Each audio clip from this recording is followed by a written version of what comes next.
I've been a journalist for about 25 years, and I was educated to lie, to betray, and not to tell the truth to the public. Not to tell the truth to the public. Not to tell the truth to the public.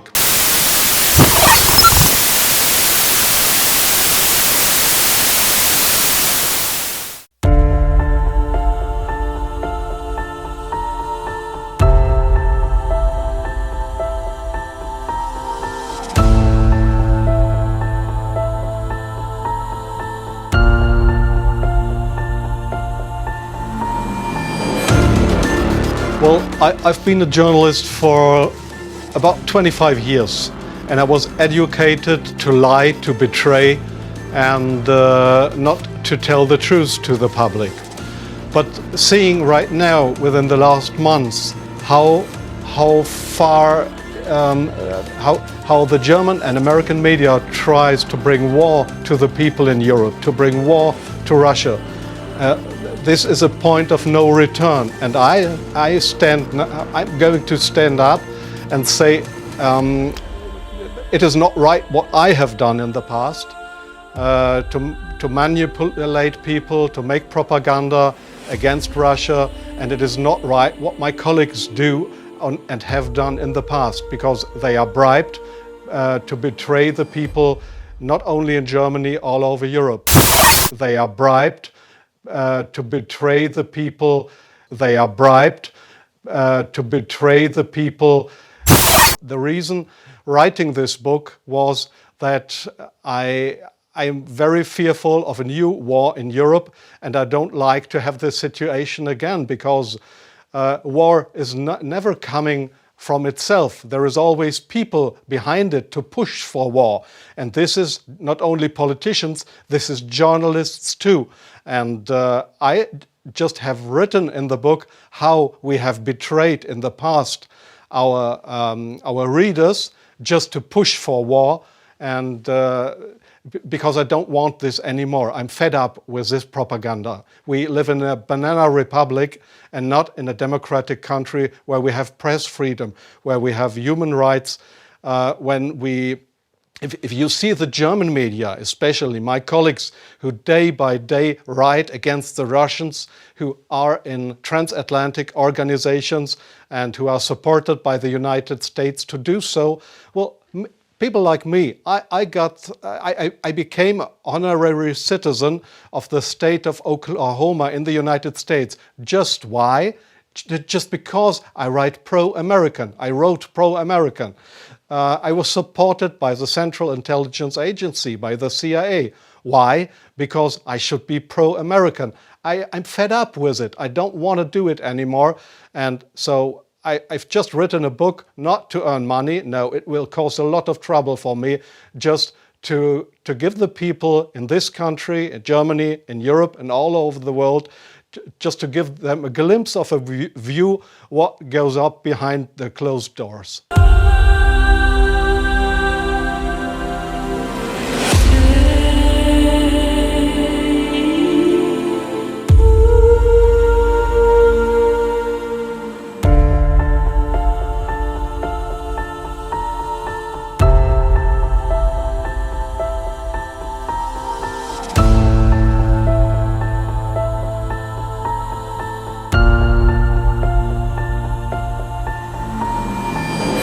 One of the hopeful things that I've discovered is that nearly every war that has started in the past 50 years has been a result of media lies. The media could have stopped it if they had searched deep enough. If they hadn't reprinted government propaganda, they could have stopped it. But what does that mean? Well, that means basically populations don't like wars. And populations have to be fooled into wars. Populations don't willingly and with open eyes go into a war. So if we have a good media environment, then we'll also have a peaceful environment. Our number one enemy is ignorance. And I believe that is the number one enemy of everyone, is not understanding what is actually going on in the world. It's only when you start to understand that you can make effective decisions and effective plans. Now, the question is, who is promoting ignorance? Well, those organisations that try to keep things secret, and those organisations which distort true information to make it false, misrepresentative. In this latter category, it is bad media. It really is my opinion that the media in general are so bad, we have to question whether the world wouldn't be better off without them altogether. There's some very, very fine journalists, and we work with many of them, and some fine media organisations, but the vast majority are awful and are so distortive to how the world actually is.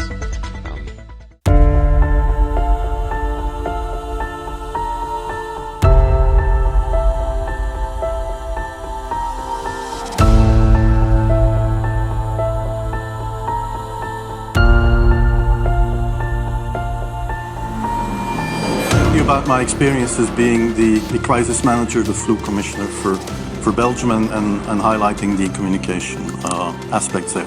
And then you have one opportunity to do it right. I mean, day one is so important. In day one, you start your communication with the press, with the people, and you have to do it right. I mean, you have to go for one voice, one message. In Belgium, they chose to appoint a non-politician to do that. I mean, I have no party affiliations, and that makes things a little bit, at that time at least, a little bit easier, because you're not attacked politically, majority, minority. That doesn't come into play, and that was a huge advantage. The second advantage is that you can play in Brussels the complete naive guy and get a lot more done than you would otherwise be able to do. You can play in Brussels the complete naive guy.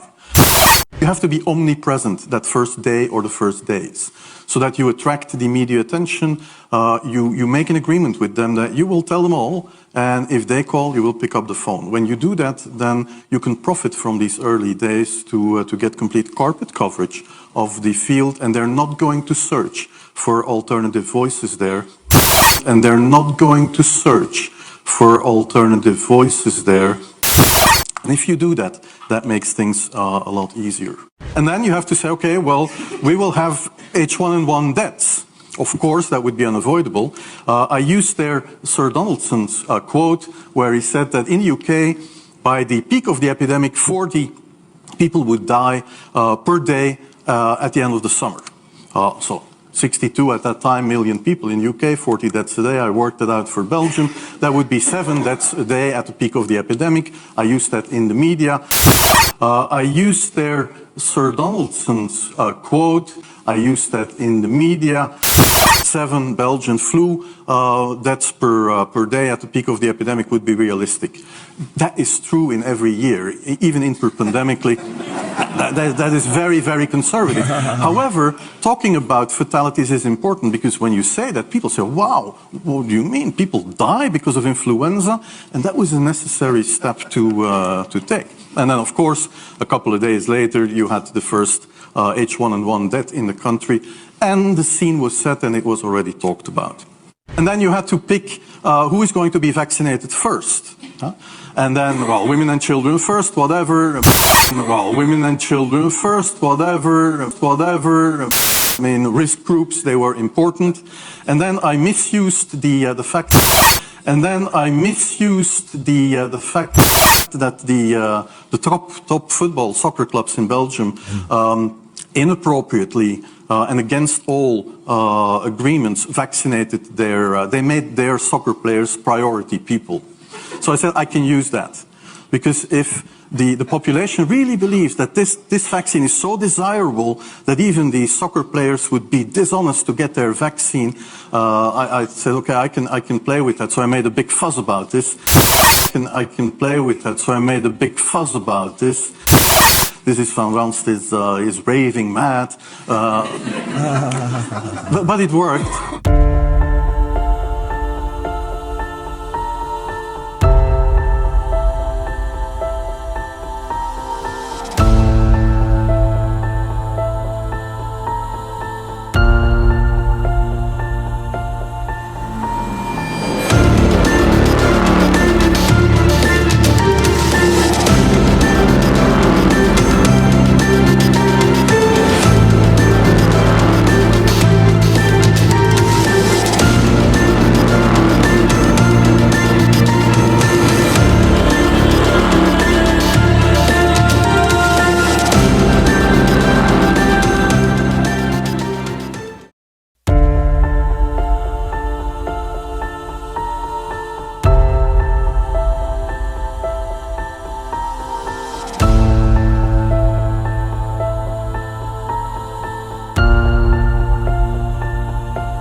exactly. COVID, gangbusters are great at this, right? Which is why we constantly have the death toll on the side, which I have a major problem with, that we're tallying how many people die every day. Because I'd even look at it and be like, let's make it higher. Like, why isn't it high enough, today? Like, it would make our point better if it was higher. And I'm like, what am I rallying for? That's a problem. Yeah. We're doing that, like this special red phone ring. Yeah. And they pick it up, and it's like the head of the network being like, there's nothing that you're doing right now that makes me want to stick. Put the numbers back up, because that's the most enticing thing that we have. So put it back up. So like things like that are constantly talked about. There's no such thing as unbiased news. Any reporter on CNN, Okay. what they're actually doing is they're telling the person what to say. It's always like leading them in a direction before they even open their mouth. And the only people that we let on the air, for the most part, are people that have a proven track record of taking the bait. And the only people that we will let on the air are people that have a proven track record of taking the bait.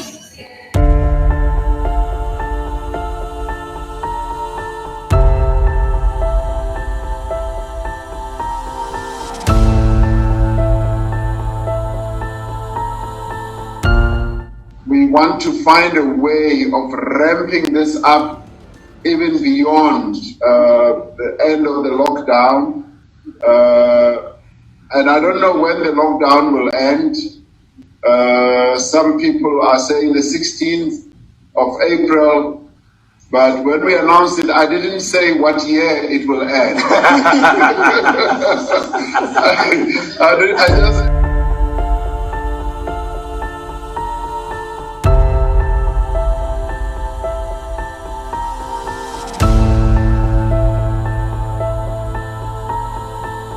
Een opwelling heb ik toen werd ik gebeld en in een opwelling heb ik wel gezegd, luister eens, we kunnen ook Wilders premier maken als je dat wilt, hè.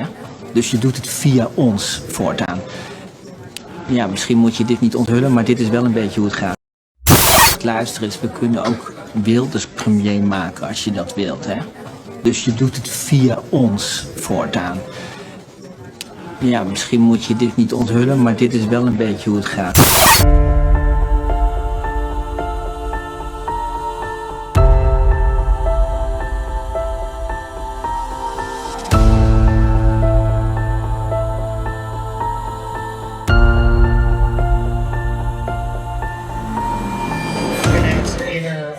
That once the public will be open to it, we're going to start focusing mainly on climate, global warming, and it's going to be our focus. Our focus was to get Trump out of office, right? Without saying it, that's what it was, right? So our next thing is going to be for climate change awareness. What does that look like? I don't know. I'm not sure. I have a feeling it's just going to be like constantly showing videos of like decline in ice and weather warming up and like the effects it's having on the economy and really diving into it. Head of the network, like just Who's that? Is that Zucker? Zucker, yeah. I imagine that he's got his council and they've all like discussed like where they think So that's like the next pandemic like story like that will be to death. But that one's got longevity. You know what I mean? It's not like climate is going to take years. So they'll probably be able to milk that for quite a bit. You know? So climate change overload. Be prepared. It's coming. Do you think it's going to be just like a lot of like fear, like climate? Yeah, fear sells. Do you think it's going to be just like a lot of like fear, like climate? Yeah, fear sells.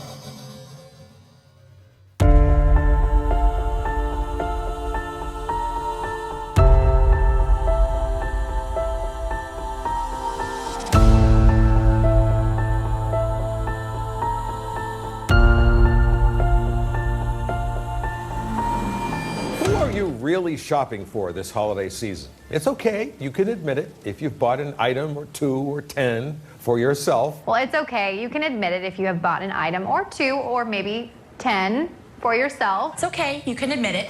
You've bought an item or 2 or 10 for yourself. It's okay. You can admit it if you bought an item or 2 or 10 for yourself. It's okay. You can admit it if you bought an item or 2 or 10 for yourself. It's okay. You can admit it if you've bought an item or 2 or 10 for yourself. It's okay. You can admit it, Todd.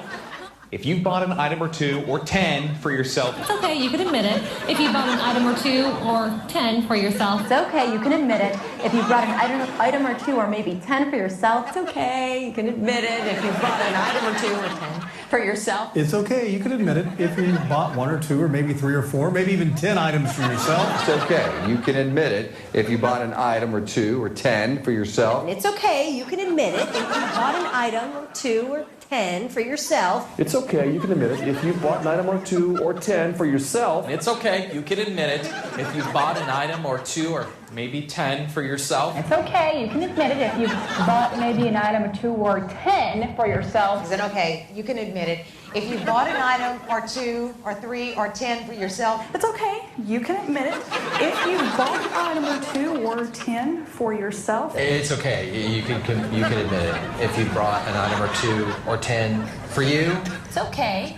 You can admit it. If you've bought an item or 2 or 10 for yourself. It's okay. You can admit it if you bought an item or 2 or 10 for yourself. It's okay. You can admit it if you bought an item or 2 or 10. Say for yourself. It's okay. Admit it if you bought an item or 2 or 10 for yourself. It's okay. You can admit it if you bought yourself with 1 or 2 or 10 things for yourself, because a lot of people do it. This is extremely dangerous to our democracy. This is extremely dangerous to our democracy. This is extremely dangerous to our democracy. This is extremely dangerous to our democracy. This is extremely dangerous to our democracy. This is extremely dangerous to our democracy. This is extremely dangerous to our democracy. This is extremely dangerous to our democracy. This is extremely dangerous to our democracy. This is extremely dangerous to our democracy. This is extremely dangerous to our democracy. This is extremely dangerous to our democracy. This is extremely dangerous to our democracy.